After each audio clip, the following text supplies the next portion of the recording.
మీ ఎలాంటి వ్యాపార ప్రకటనలకైనా వెంటనే మా ఛానల్ సంప్రదించండి. వీక్షకులందరికీ నమస్కారం. అందరికీ నూతన ఆంగ్ల సంవత్సర శుభాకాంక్షలు.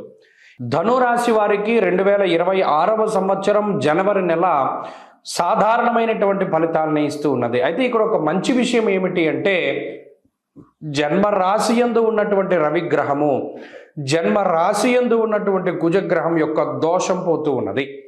ఇక్కడ పంచగ్రహ కూటమి పడుతూ ఉన్నది. సరే, ఈ పంచగ్రహ కూటమి గురించి పక్కన పెడితే, దీర్ఘ సంచార గ్రహాల్లో రాహువు మిశ్రమమైనటువంటి స్థానంలో ఉన్నారు. గురుబలం ఉన్నది. సప్తమ స్థానమందు గురుడు పూర్ణంగా యోగిస్తూ ఉన్నారు. ఆయన యొక్క వక్రగతులు ఇవన్నీ కూడా పోయాయి కాబట్టి అర్ధాష్టమ శనేశ్వరుని యొక్క స్థితి. సరే, ఇది ఒక్క విషయం కొంత బాధించినప్పటికీ, ఈ పంచగ్రహ కూటమిలో భాగంగా 2వ స్థానమందు శుక్రుడు కానీ, బుధుడు కానీ, చంద్రుడు కానీ తృతీయ స్థానమందు యోగించేటువంటి పరిస్థితులు ఉన్నాయి. అందువల్ల ఈ పంచగ్రహ కూటమి ధనురాశి వారికి పాజిటివ్ రిజల్ట్స్ ఇస్తుంది తప్పితే నెగిటివ్ రిజల్ట్ ఉండదు. కొంత ఏమైనా నెగిటివిటీ ఉంటే రవి కుజుల వల్ల వస్తుంది. అది ఏ రకంగా వస్తుంది? నిష్ఫలం కృషి వాణిజ్యం విత్తరాశిగతే రవవు. విత్తము అంటే 2వ స్థానంలో ఉన్నటువంటి రవి కుజుల యొక్క స్థితిగతుల వల్ల నిష్ఫలం కృషి వాణిజ్యం. ఎంత కష్టపడ్డా కూడా ఫలితం కొంత శూన్యంగా ఉంటుంది. అప్పుడు మనం ఏం చేస్తాం? పని చేయడం మానేస్తాం. పని చేస్తే ప్రతిఫలం తక్కువగా ఉన్నప్పుడు పని చేయడం మానేస్తే మనకి ప్రయోజనమే కదా. కాబట్టి ఈ నెలంతా బద్ధకంగానే గడపండి, తిరగడానికి గడపండి, బంధువుల ఇళ్ళకి వెళ్ళండి, తీర్థయాత్రలకు వెళ్ళండి, విందు విహారయాత్రలు చేస్తూ ఉండండి. ఇక్కడ గ్రహస్థితి ప్రతికూలంగా ఉంటే దాన్ని అనుకూలంగా ఎలా మలుచుకుంటాము? ఫలానా పని చేస్తే ఒరే ప్రతిఫలం తక్కువగా వస్తుంది ఈ గ్రహస్థితి వల్ల అనుకున్నప్పుడు పని చేయడం మానేయడమే. పని చేయడం మానేస్తే ప్రతిఫలం తక్కువ వచ్చినా ఎక్కువ వచ్చినా మనకి సంబంధం ఏముంది? కాబట్టి తెలివితేటలతోటి వ్యవహరించండి.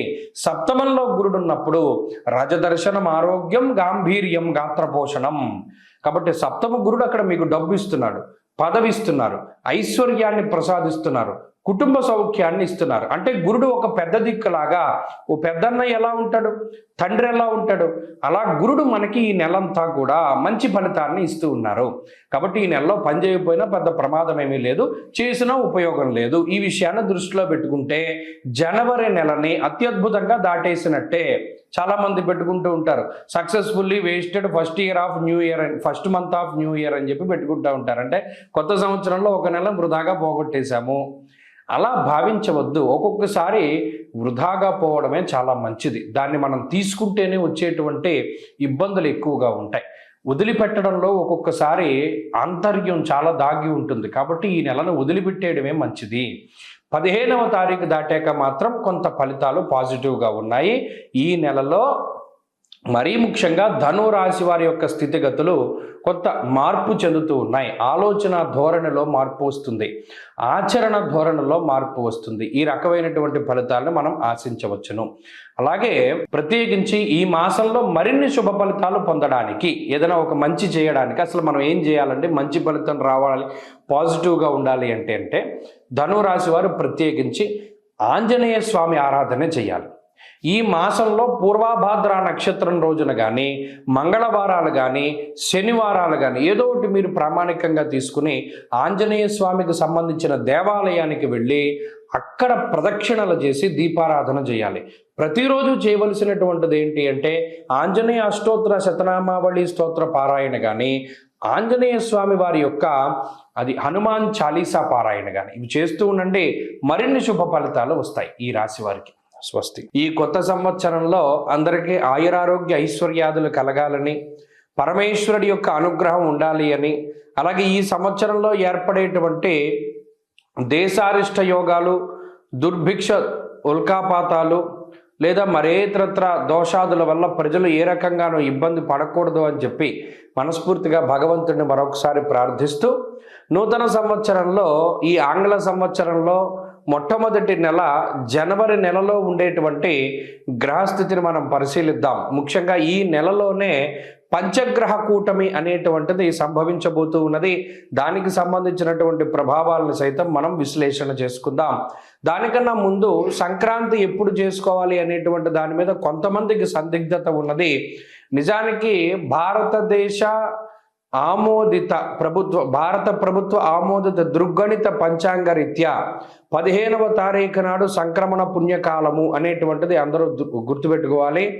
15వ తారీఖు నాడే రవి ధనురాశిని వదిలిపెట్టి మకర రాశిలోకి ఆయన యొక్క సంచారాన్ని ప్రారంభిస్తూ ఉత్తరాయణ పుణ్యకాలాన్ని ప్రారంభం చేస్తూ ఆయన యొక్క దిశ అంటే ఆయన ప్రయాణము ఉత్తరం దిక్కుగా ప్రారంభం చేస్తూ అది దేవతా కాలమానం ప్రకారం పగలు కాబట్టి ఆ రోజున సంక్రమణ పుణ్య రోజున చేసేటువంటి విశేషమైనటువంటి స్నానములు, దానములు, జపములు, తపములు వీటన్నిటికీ విశేషమైనటువంటి ఫలాన్ని ఆయన వసగుతూ ఉన్నారు. అది జనవరి 15వ తారీఖు కాబట్టి ప్రభుత్వం కూడా సెలవులు ఆ రకంగానే ఇచ్చింది కాబట్టి ఏమాత్రం సందేహం లేదు. 14, 15, 16 పండగలు ఈ విషయాన్ని దృష్టిలో పెట్టుకోవాలి. ఇక జనవరి నెల ద్వితీయార్థంలో అంటే 15వ తారీఖు దగ్గర నుండి ఏర్పడేటువంటి పంచగ్రహ కూటమి చాలా విశేషంగా దీని గురించి చెప్పుకోవాలి.